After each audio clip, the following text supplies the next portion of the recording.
le créateur des Lumières.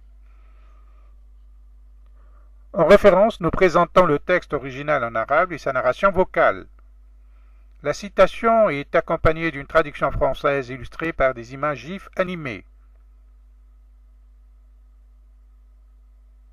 En conclusion, nous ferons remarquer l'intérêt de ce texte religieux et son apport qu'il peut apporter aux chercheurs scientifiques pour une application technologique d'une consommation d'énergie durable parfaite. Bismillahirrahmanirrahim. Allahu nuru as-samawati wal ard. مثل نوره كمشكاة فيها المصباح في زجاجة الزجاجة كأنها كوكب دري يوقد من شجرة مباركة زيتونة لا شرقية ولا غربية يكاد زيتها يضيء ولو لم تمسسه نار نور على نور يهدي الله لنوره من يشاء ويضرب الله الأمثال للناس والله بكل شيء عليم. Sourate intitulée La Lumière. Au nom d'Allah, le tout miséricordieux, le très miséricordieux. Dieu est la lumière du ciel et de la terre. Sa lumière est comme un lampadaire contenant une ampoule. En émettant de la lumière, l'ampoule de verre est comme un astre écarlate. L'ampoule est alimentée par un combustible provenant d'un arbre bienfaiteur, l'olivier. Peu importe son implantation, il n'est spécifique ni à l'Orient ni à l'Occident. Ces huiles feignent devenir lumineuses, bien qu'elles ne soient guère carburées par le feu. Une fréquence d'onde de lumière aussi en met sur d'autres gammes particulières de longueur d'onde de lumière. Dieu guide vers sa lumière qui il veut. Ce verset coranique prête à méditation et nous invite à réfléchir d'une part sur les sources originelles des lumières et d'autre part sur l'énergie de la biomasse oléagineuse, en particulier les mobiles. Le salut du monde des temps modernes va ainsi multiplier ses chances en innovant un mode de consommation nouveau, celui du post-brûlage des produits fluides, comburants et carburants.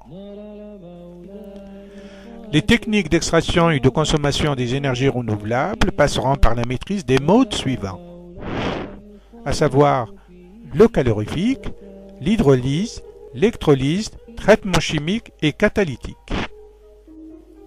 Les traitements passeront alors comment extraire l'énergie calorifique, comment la transformer en énergie thermique et énergie cinétique et énergie mécanique.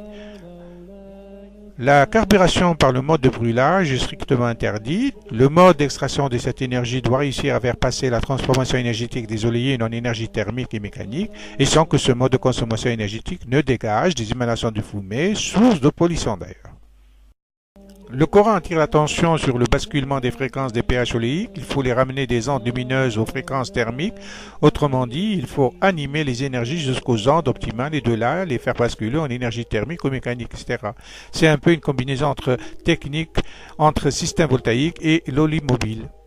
La carburation par le brûlage est toujours impropre. Alors, l'énergie mobile doit être consommée autrement. Et ce n'est qu'en utilisant ce nouveau mode de traitement des énergies oléiques qu'on passera au mode de consommation énergétique imparfait, au mode de consommation à énergie durable. Lorsque ce point nodal sera résolu, le politique pourra résoudre l'équation de la croissance économique et celui de l'énergie durable.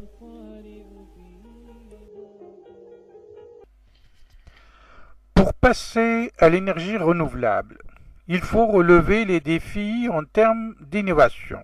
Il faut trouver des procédés technologiques efficaces, de masse, rentables, non polluants et à moindre coût monétaire.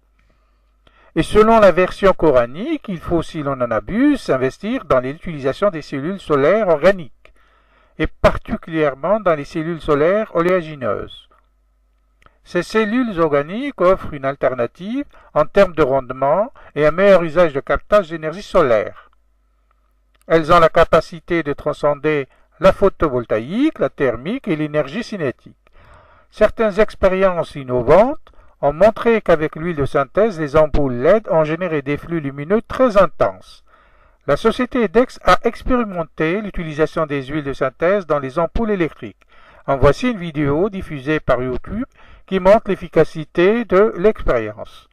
Un jour, ma femme avait oublié un verre d'huile, l'huile ordinaire sur la table, et j'étais en train de bricoler avec une LED, et j'ai trempé la LED dans le verre d'huile, le sieur. Regardez ma main. Là, elle est sombre. Vous voyez la différence? Et ça, cette invention-là, ça vous est venu comme ça? C'est parti comme ça, voilà. C'est la lampe du futur, là. Et là, c'est la lampe du futur. Vous êtes sûr que là, vous allez cartonner dans le monde entier? Ben, j'espère. Tout commence avec cette petite expérience. Lorsqu'on immerge cette ampoule dans de l'huile, la luminosité augmente. La luminosité, vous la voyez pas, mais l'appareil qui calcule le flux le constate. Si une ampoule E40 à base de LED qui baigne dans une huile de synthèse. Les avantages sont nombreux, sa durée de vie est de 60 000 heures, plus de 14 ans, et elle consomme 3 fois moins qu'une ampoule ordinaire. La lampe traditionnelle est une lampe qui consomme 400 watts. Celle-ci, elle consomme que 180 watts. Une innovation qui pourrait bien révolutionner le marché, selon lui. Toutes les ampoules dans tous les pays du monde, c'est cette ampoule-ci, et on pourrait la remplacer par celle-ci qui ferait économiser plus de la moitié de la consommation de la Terre. L'ampoule coûte 2 fois plus cher qu'une ampoule classique. Nous avons la seule ampoule au monde qui ne s'oxyde pas. Donc c'est pour ça qu'on peut se permettre de dire ça dure au minimum, les LED vont durer au minimum 60 000 heures. Une association réunissant décideurs économiques et politiques les reçoit. Ils ont 1h30 pour vendre leur ampoule.